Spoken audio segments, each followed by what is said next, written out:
remember he went to the bathroom in the morning because I had to get ready for work, so I was trying to get him out of there. His book bag, he had a book bag.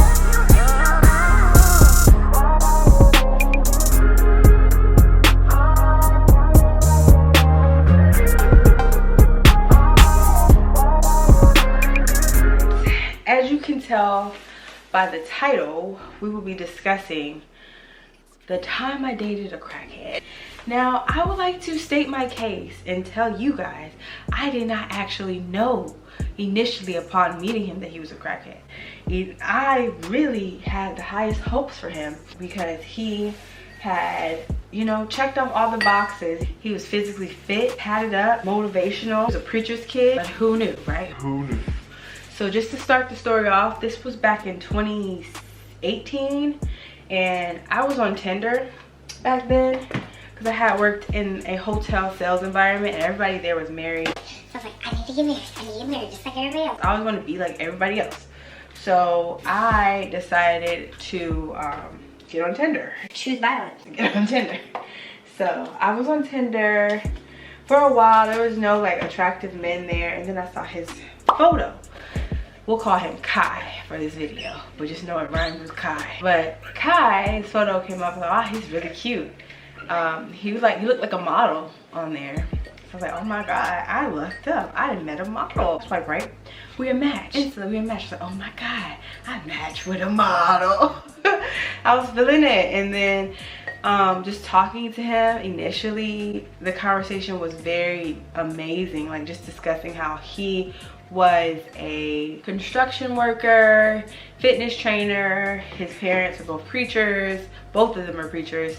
And he just had this really wholesome background, all these things, right?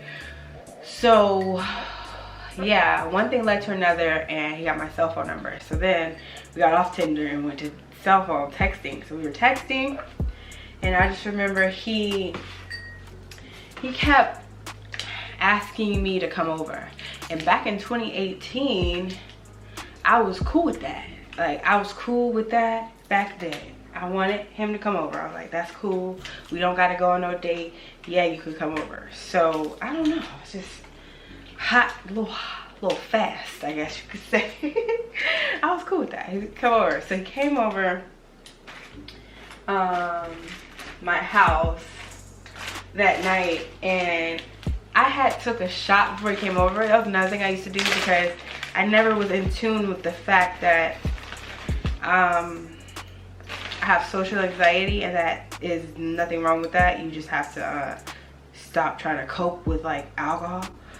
So back then I was coping with alcohol. I was nervous that he was coming over, so I was like, let's take a shot beforehand. So I was hot when he got there. I was like, I'm so hot. He's like, yeah, it's because you're probably drunk.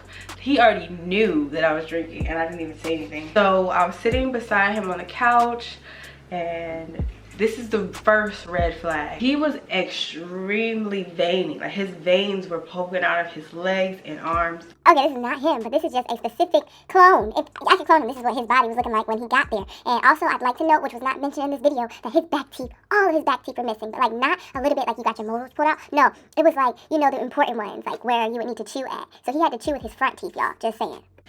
And his neck. So I was just like, why is he so veiny? You know? It's uncommon.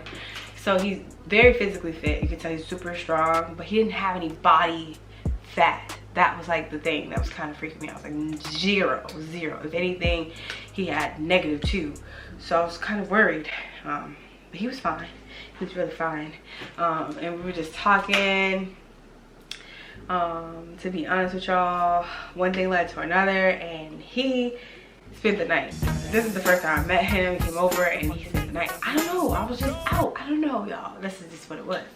So he spent the night, and the next morning, he was just so, like, I don't know, overly obsessed with me. You already know if a man is just like way too into you, it's like, what's the red flag? What's wrong with him?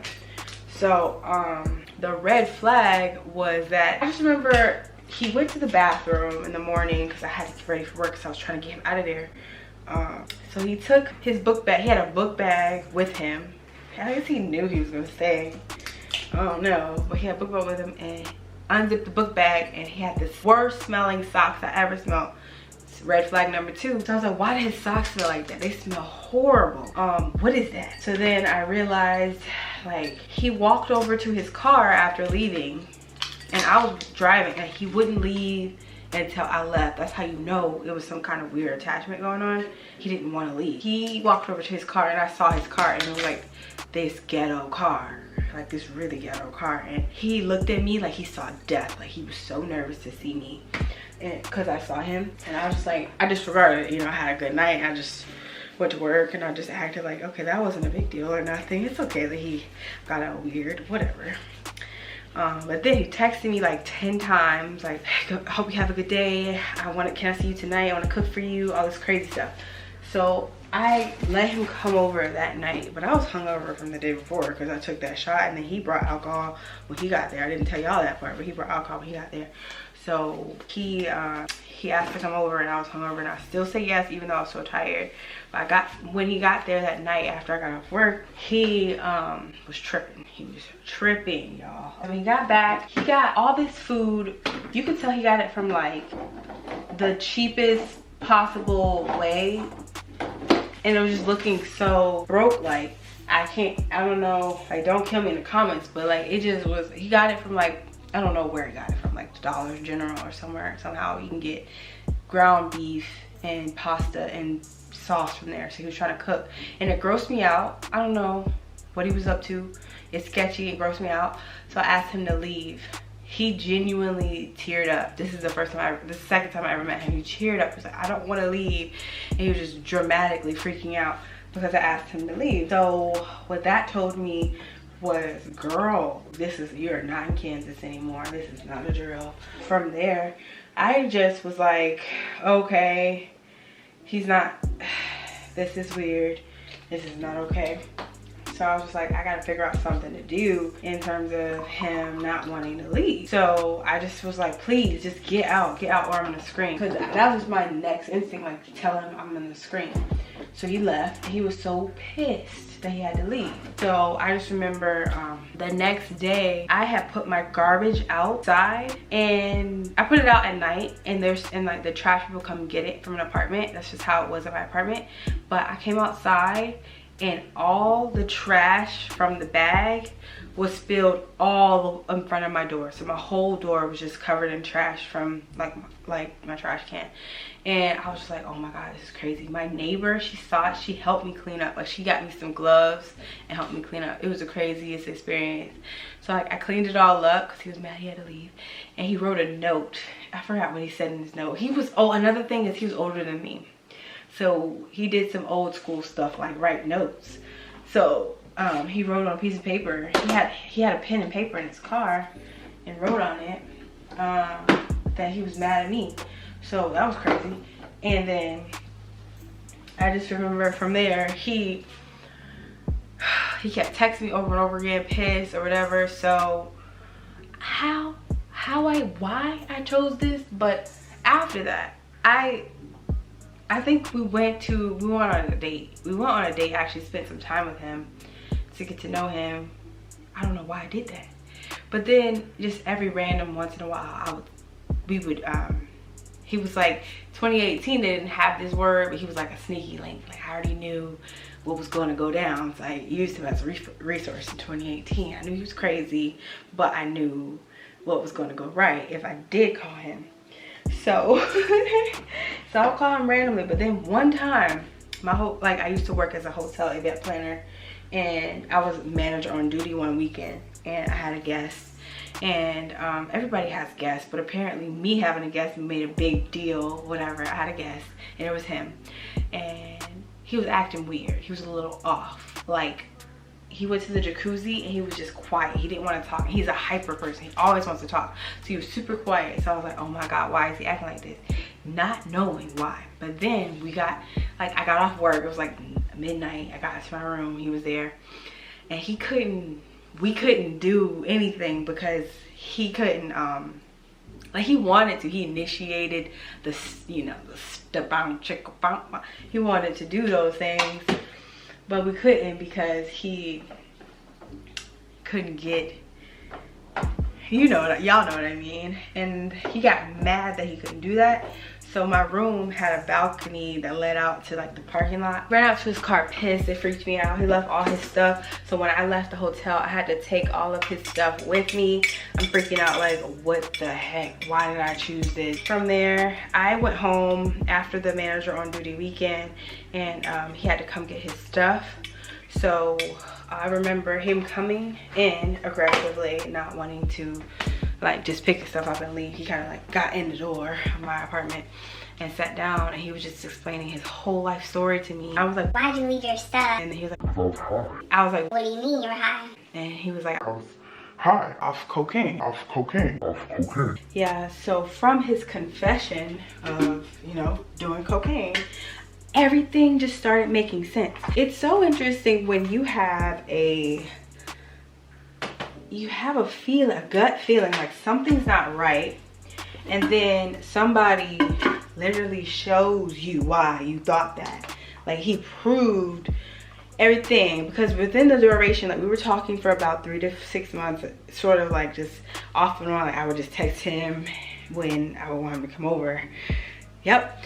And then in those times, he would always invite me to random places. He'd be like, do you want to come to this Ramada Inn? We're having a kickback. I'm like, who's we? Why are you at the Ramada Inn? Hell no, I don't want to go to the Ramada Inn. So it occurs to me now that he was out there. It's me looking as concerned as I was that day.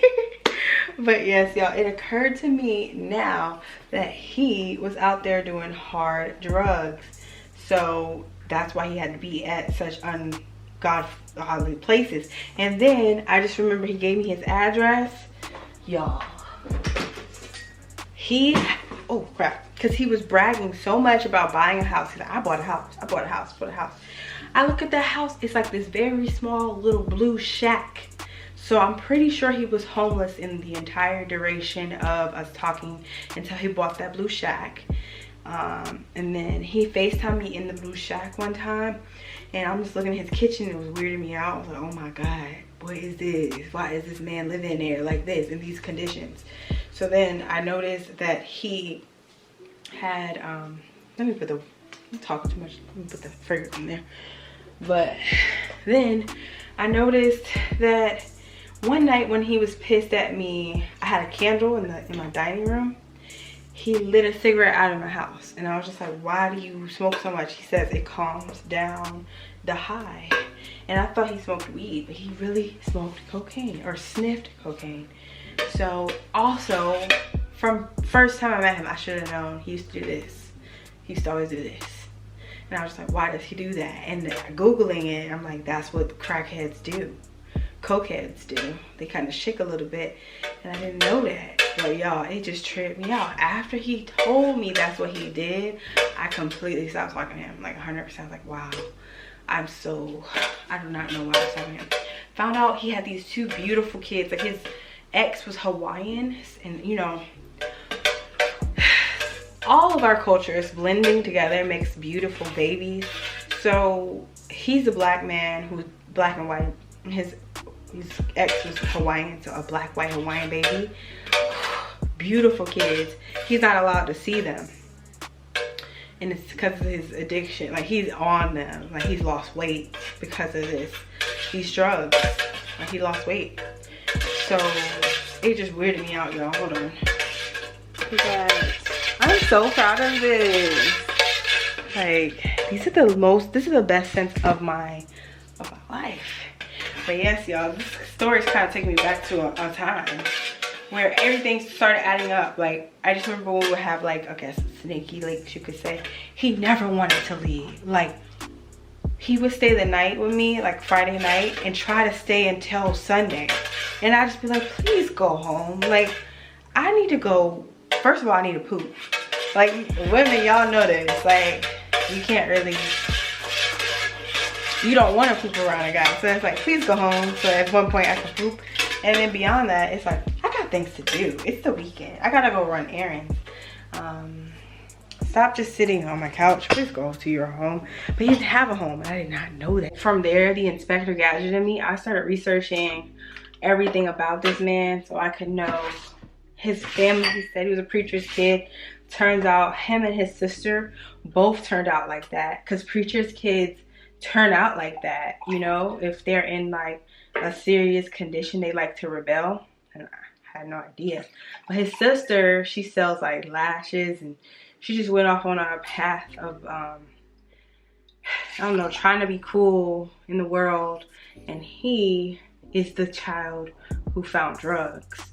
So then I just remember seeing him post like a testimony at church talking about his addiction, and I'm just like, bro, who knew?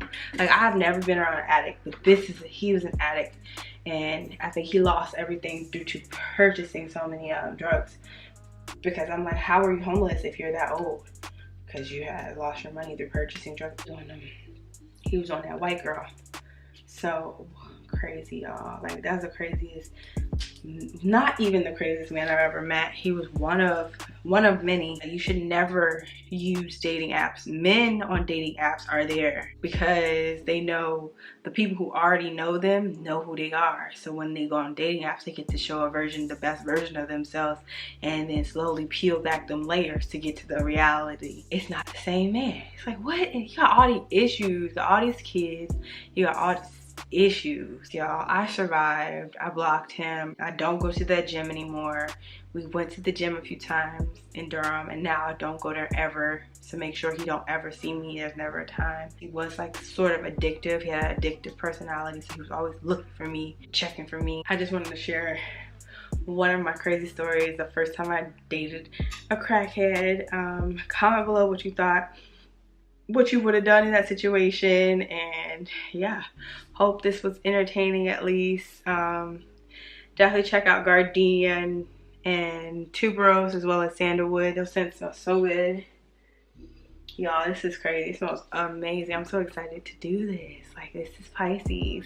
Like, I'm just gonna make all candles every single day with another funny story time. So stay tuned for that, y'all. But yeah, I hope you enjoy the rest of your day, your week, your next hour. Just living your purpose. Stay off dating apps and love life. Okay, bye.